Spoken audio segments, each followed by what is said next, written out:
The sun rises over Japan every morning, painting the sky in brilliant shades of gold and crimson.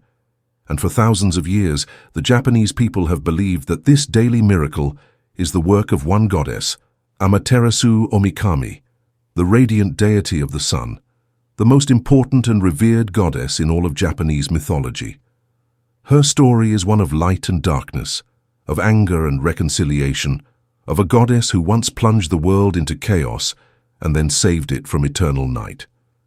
Long ago in the age of gods, before Japan as we know it existed, there were two divine beings tasked with creating the world. Their names were Izanagi and Izanami, the father and mother of the Japanese islands. Together they stood on the floating bridge of heaven and stirred the primordial ocean below with a jeweled spear. When they lifted the spear, drops of brine fell from its tip and formed the first island of Japan.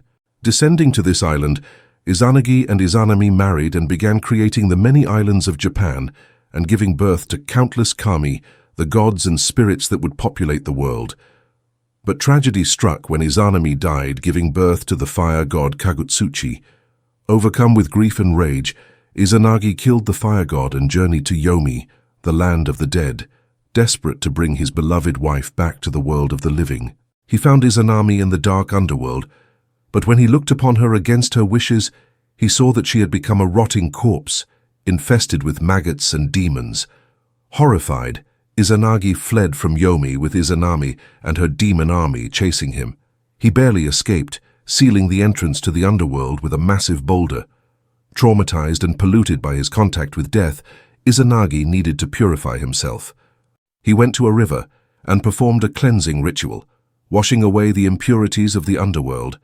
As he washed his left eye, a brilliant light emerged, and from this light was born Amaterasu, the goddess of the sun. When he washed his right eye, Tsukuyomi, the god of the moon, was born. And when he washed his nose, Susanoo, the god of storms and the sea, emerged. These three deities, born from Izanagi's purification, were the most powerful of all the gods, and they became known as the three precious children. Izanagi was overjoyed at the birth of these magnificent deities. To Amaterasu, the radiant sun goddess, he gave dominion over the heavens and the high celestial plane Takamagahara. To Tsukuyomi, the moon god, he gave dominion over the night, and to Susanoo, the wild storm god, he gave dominion over the seas. Amaterasu ascended to the heavens and took her place as the supreme deity, her light illuminating all of creation, bringing warmth, life, and order to the world.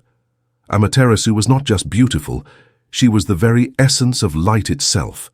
Her presence brought joy and prosperity to all living things. Under her radiant gaze, crops grew abundantly, flowers bloomed in endless varieties, and all creatures flourished. She was kind, wise, and nurturing, the perfect embodiment of celestial harmony.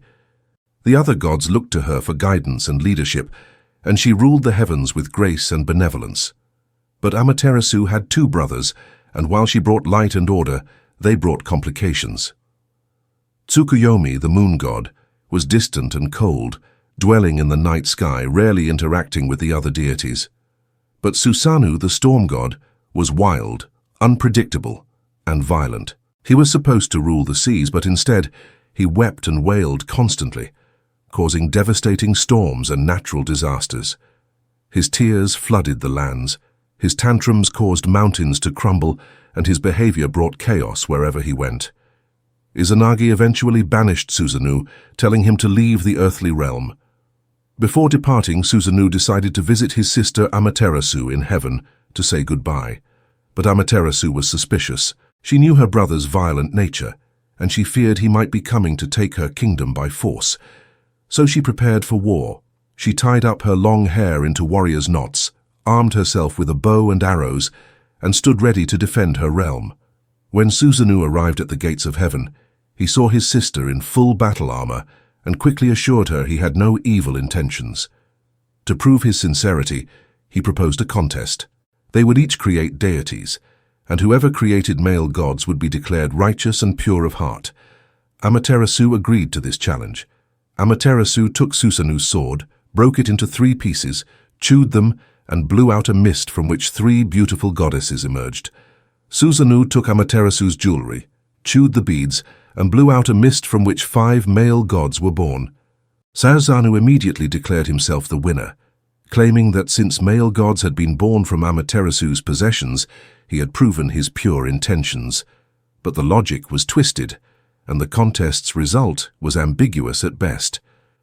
Nevertheless, Susanoo was allowed to stay in heaven, but instead of behaving with respect and gratitude, he became even more wild and destructive.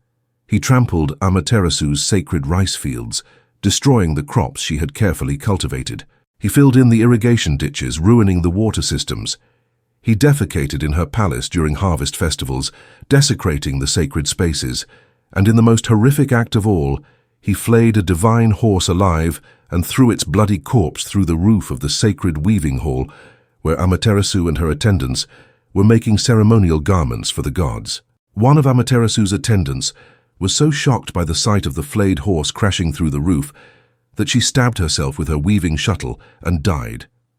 Amaterasu was devastated, traumatized, and filled with rage and sorrow at her brother's senseless violence and the death of her beloved attendant. The sun goddess, who had brought nothing but light and life to the world, could no longer bear to look upon creation that contained such cruelty and chaos. In her grief and anger, Amaterasu made a decision that would change everything. She retreated into a cave called Ama no Iwato, the heavenly rock cave, and sealed it shut with an enormous boulder. And with the sun goddess hidden away in darkness, the entire world was plunged into absolute night. Without Amaterasu's light, everything began to die. Crops withered in the fields. Animals became confused and distressed. The boundary between day and night disappeared, leaving only endless darkness. Evil spirits and demons emerged from the shadows, no longer held back by the sun's purifying light, and they began to terrorize the world. Chaos reigned supreme. The other gods tried everything to bring Amaterasu back, calling to her, pleading with her, begging her to return and restore light to the world. But she refused to emerge from her cave. She had withdrawn from the world completely, and it seemed that eternal darkness would be humanity's fate. The 8 million gods gathered outside the cave in desperation. They held a great council to devise a plan to lure Amaterasu out. They knew they couldn't force her or trick her with simple deceptions. They needed something that would genuinely make her curious enough to emerge from her self-imposed exile. The gods brought roosters to crow, creating the sounds of morning, even though there was no morning. They hung a sacred mirror called Yata no Kagami on a tree outside the cave entrance. They strung jewels called Yasakani no Magatama on the branches. They recited prayers and performed sacred rituals. But the most important part of their plan involved a goddess named Ame no Uzume, the goddess of dawn, mirth, and revelry. Ame no Uzume was clever, bold, and uninhibited. She overturned a large tub, climbed on top of it to use it as a stage, and began to perform an outrageous dance. She danced with wild abandon, her movements becoming increasingly provocative and comedic. She exposed herself, dancing with such shameless enthusiasm that all 8 million gods burst into thunderous laughter. Their laughter echoed across the darkness, so loud and joyful that it seemed to shake the very foundations of heaven and earth. Inside her cave, Amaterasu heard the laughter. She was confused. How could the gods be celebrating and laughing when the world was plunged in darkness? Weren't they supposed to be mourning her absence? Wasn't the world supposed to be in chaos and despair? Curiosity began to gnaw at her. What could possibly be happening out there that was so entertaining? Unable to resist her curiosity any longer, Amaterasu pushed the boulder aside just slightly and peeked out to see what was happening. The moment a tiny beam of her divine light escaped from the cave, the gods executed the next phase of their plan. They held up the sacred mirror directly in front of the cave entrance. When Amaterasu looked out, she saw her own reflection in the mirror, but she had never seen herself before. She saw a being of extraordinary radiance and beauty, glowing with divine light, and she was transfixed. The gods told her they had found another deity even more brilliant than her, and she leaned out further from the cave to get a better look at this supposed rival. At that exact moment, Ame no Tajikarao, the god of strength, grabbed her hand and pulled her completely out of the cave. Another god immediately stretched a sacred rope called Shimenawa across the cave entrance to prevent her from retreating back inside. And with Amaterasu fully emerged from the cave, her radiant light flooded back into the world. The darkness vanished instantly. The sun's warmth returned to the earth. Crops began to grow again. Animals emerged from their hiding places. The evil spirits and demons fled back into the shadows, unable to withstand the purifying power of Amaterasu's light. Life, order, and harmony were restored to the world. The gods rejoiced, singing praises to Amaterasu and celebrating her return. As for Susanoo, the storm god whose violent actions had caused this catastrophe, the gods punished him severely. They cut off his beard, pulled out his fingernails and toenails, imposed a heavy fine upon him, and banished him permanently from heaven.